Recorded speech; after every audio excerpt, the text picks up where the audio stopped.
So I just watched Deadpool and Wolverine, and it was pretty good. So I'm gonna talk about it. So starting off, I'm gonna talk about like the characters, more specifically like Deadpool and Wolverine, obviously because like they're the main ones. But yeah, Hugh Jackman does an amazing job. Ryan Reynolds too. You can tell Ryan Reynolds is like very passionate about Deadpool, and Hugh Jackman's been playing Wolverine for like 20 years, so I'm not surprised he did well. But his like take on like a variant Wolverine was pretty good. And the dynamic between Deadpool and Wolverine was also really well done. It's probably one of the stronger points about the movie. And if you want to see a movie just for Deadpool and Wolverine, that's basically why I watched it, and I felt happy. I think they did a pretty good job for those two characters specifically. But I feel like one problem is that they focus a bit too much on Deadpool and Wolverine. I feel like they could have put in a bit more for the side cast. I feel like especially X-23, I feel like she wasn't used as much as she could have been. I mean, they did a pretty good job with her, and like the dynamic between her and the alternate Wolverine. I feel like it could have been better. And also, Deadpool and his like found family, they don't really have like a relationship. Like there's like one scene where it shows like yeah, they're kind of bonding at like his birthday party. But even then, it's like I don't know. It's not enough. Something else I want to add about is the villain, Cassandra Nova. The actress who played her, Emma Corrin, I think she did a pretty good job. I've never like heard about Cassandra Nova before, so she was like hearing about like Professor Xavier's when I was like, oh, that's interesting.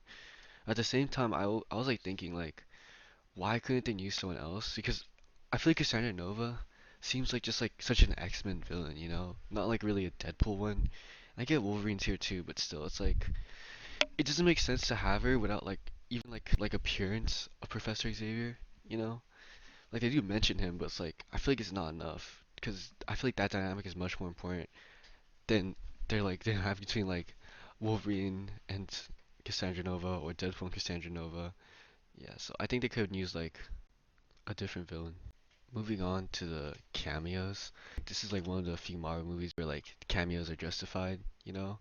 It plays into the plot and like the meta narrative where like it's like giving closure to all the forgotten Marvel movies. So I think the cameos were pretty good.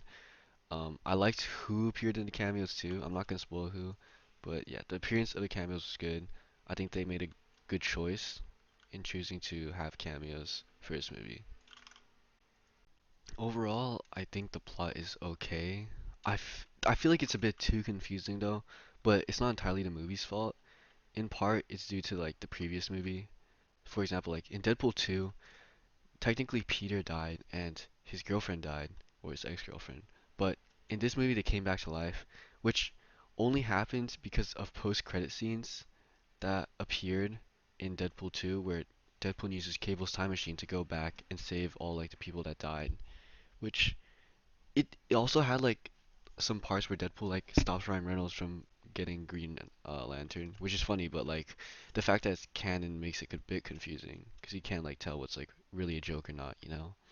So yeah, that part made the plot a little bit more messy, but the plot is still pretty good. And like I said before, I feel like they should have built more upon Deadpool's sidecast.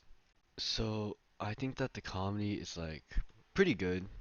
It's like on par with like the other Deadpool movies, if I'm being honest. I feel like they toned it down a little bit because they gave some more emotional moments between like Wolverine and X-23 and like Deadpool and his family. But there's definitely still like a lot of jokes.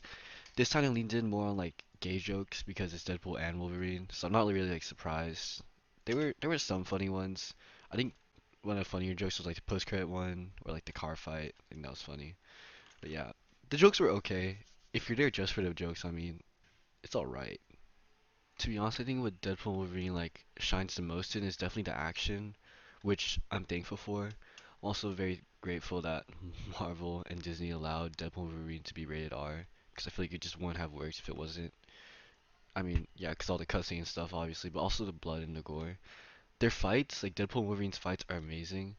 I think I can't even say one of my favorite fights because it's just a spoiler because it includes the cameo characters, but I think it's just very well choreographed and it's always like so like action pumped. I feel like it's it's better than like the other Deadpool movies, but the other Deadpool movies fights were good too. But yeah, honestly, like the action and Deadpool and Wolverine is probably like two like the main big things that kind of carry the movie.